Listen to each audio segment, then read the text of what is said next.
Let me introduce myself first. I'm Margarita from Alconost. I work as a marketing manager, and I love talking to our clients about what impact localization had on their games and what strategies they use to be successful in foreign markets.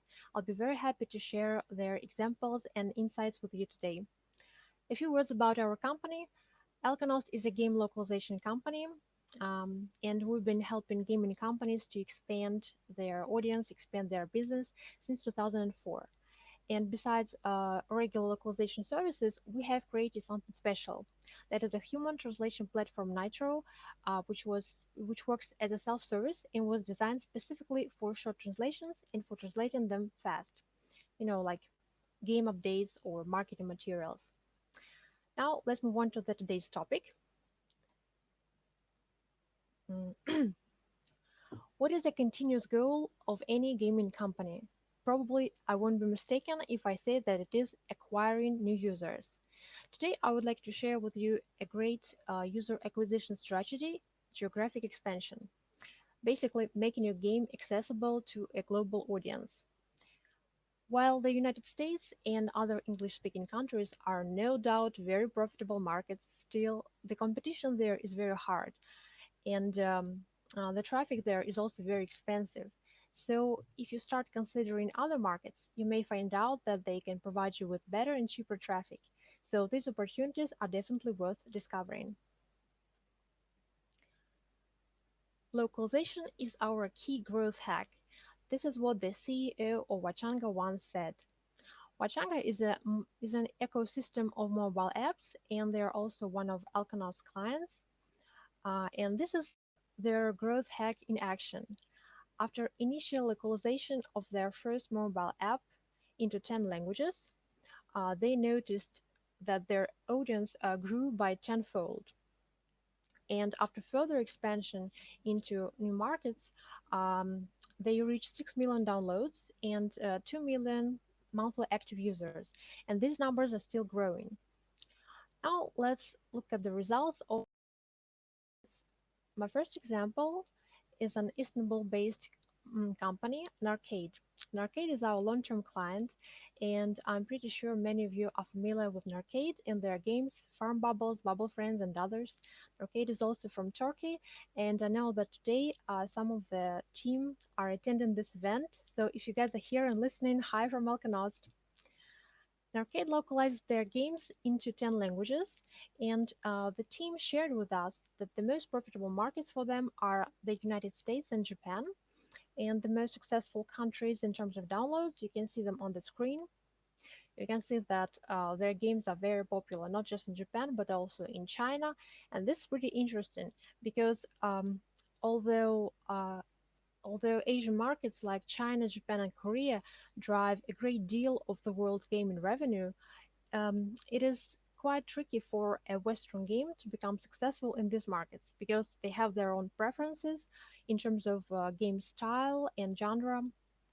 So before targeting these markets, it makes sense to see if your game has the right genre, the right appeal for this audience. Um, this is one example from Narcade when they localized their game Farm Bubbles into Korean and also translated marketing text into Korean. This is how organic installs grew. You can see that on the slide. One more example is when they translated a video creative. So basically they just took the English video creative and translated just the text. And they got some impressive results because the English version only had 30% CTR, and the Japanese version got 70% CTR. So thanks to this Japanese creative, the Arcade team managed to get lots of downloads. Next example is the company Full HP and their two mobile shooter games, Mad Guns and Blocky Cars. These two games have over 50 million combined downloads, and they both are available in 12 languages. On the screen, you can see their top 5 profitable markets. Again, these are the US and Japan, but also interestingly, among the top 5 profitable markets are Russia, Thailand, and Brazil. These three countries are all big markets, and companies usually look at them as a source of downloads, but not as a very good source of profit. But over recent years, the purchasing power of the customers from these countries has increased. So now these countries are a good source for both downloads and revenue. And you can see that these five languages provide 70% of downloads, but other seven languages cover one third of their profit. They include European languages and Arabic-speaking countries. Arabic is another language that is in high demand now because the audience in Arabic-speaking countries is young, very active, and again they have a good purchasing power. And like many other clients, FoolHP says that localization paid off for them and that they have a lot of paying users from all the markets for which they have localized their games. Here is a little case study from FoolHP. When they originally released their game Mad Guns on the alternative platform Catapult, it was just in English, and they soon got featured. You can see this biggest jump on the chart, and definitely featuring brought them a significant boost in downloads. But soon after that, the download numbers dropped, and the company figured that if they have lots of users from Brazil, it makes sense to localize the game into Brazilian Portuguese. So they did, and it paid off immediately. You can see on the chart that the game got a steady increase in downloads. So localization into the native language of the users gave an overall better result than featuring did because featuring only gave it a short-term success, but localization gave a long-term and constant growth. Here, I would like to mention that localizing a mobile game is a lot easier and cheaper than localizing a video game because usually video games are text heavy and mobile games oftentimes don't contain a lot of text. This was the case with Full HP because both of their games have quite have don't have much text, and they didn't even use our regular localization services at Alconost. They just went ahead and localized the games and the updates in our self-service platform Nitro. So if your game is not text heavy, you might also want to give it a try. So far, we have only talked about mobile games, so I would like to bring up an example of a successful Steam game. This game is called Punch Club, and it was published by Tiny Build. It is a fun game. It has lots of references to classic movies from the 80s and the 90s, and we at Alconost got to work on the Chinese and Polish localizations. When the game was released, first, I think it was available in 7 languages, and interestingly, it immediately became a top-selling game on Steam because the game made $1 million within the first 10 days of release. Seeing this success, the company decided to add simplified Chinese, Polish, Brazilian Portuguese, Korean, Turkish, Czech, and eventually the game made over $2 million in revenue. The CEO of Tiny Build commented on the impact that localization had, saying that Punch Club clearly shows that localizing games into Western European languages pays off. And also, Tiny Build noticed that China became one of their top markets because in the span of just 2 weeks, they had as many sales in China as they did in the US. And here on the screen, you can see the Russian localization of the game. Some companies already know their target markets and they can just go ahead and localize their game into like a dozen languages, but others may want to test the waters first. So, how do you go about it? Well, you can start off by translating the App Store descriptions and the text on the screenshots into multiple languages. What will it give you? It will boost the traffic, so you will see a lot of new visitors from new markets, and you will see if they convert or not, if they start downloading your game, if they get interested or not. Once you have determined the markets that show interest, You may want to localize the game into these languages. Also, you may want to wait a little bit and see how the retention goes, because users from certain markets, mostly Southeast Asian markets, sometimes don't mind if the game is still in English. From the experience of our clients, I know that it sometimes happens in Vietnam, India, sometimes Indonesia, but it usually doesn't happen in Europe because users from such countries as Italy or Russia, they will complain if the game doesn't have localization into their language.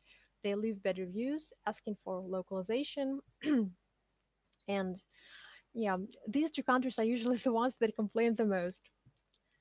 Um, when the game starts gaining popularity, you may want to add localized support and community development.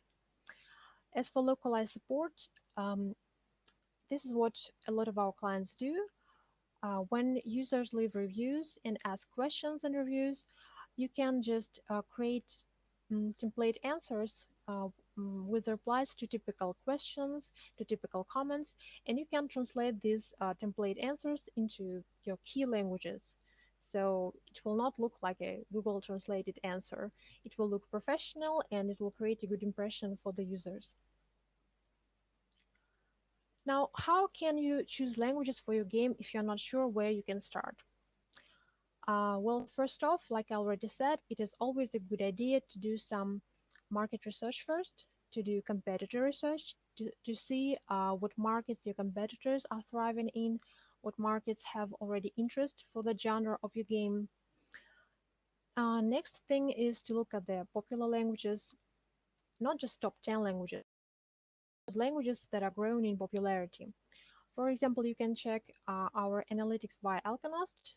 We've done this research previous year based on the needs of our clients. And you can also take a closer look at these statistics and more information in a new article on Mobidictum that was published just a few days ago. It is available in English and in Turkish, so feel free to check it out. I would like to pay your attention to the fact that here I use Chinese and Portuguese, and this needs some clarification. With Portuguese, usually gaming studios go with Brazilian Portuguese. Brazil is a much bigger Portugal.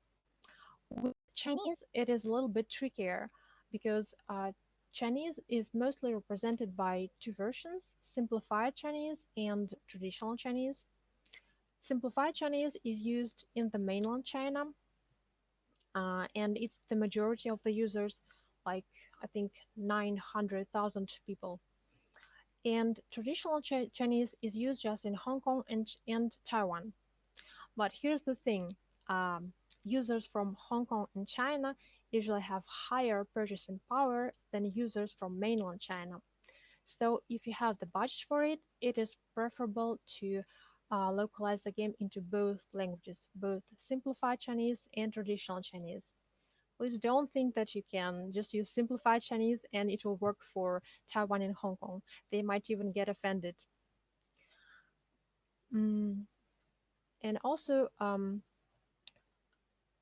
usually it works well to translate the game into some typical popular European languages like German, French, Spanish, and I would especially like to recommend German because it is an awesome market not just for games but really for any product.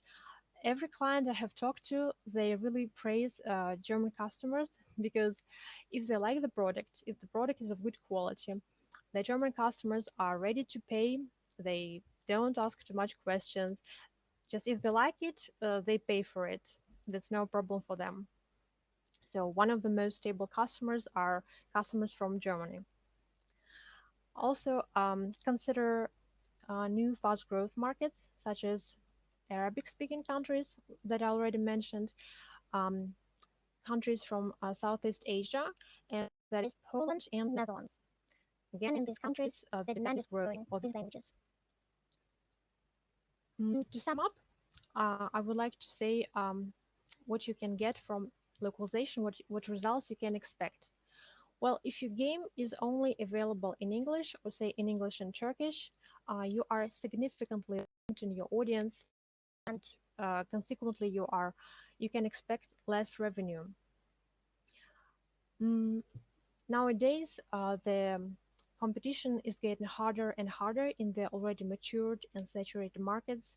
So it makes sense to consider some other markets, because otherwise you'll be struggling making some profit. And like I said before, users from certain countries will be complaining about lack of localization, and you will have worse retention. At the same time, if your game is available in multiple languages, you get a much wider audience. You get access to new markets, not just new markets on Google Play and App Store, but also on the alternative platforms, alternative app stores, and local stores.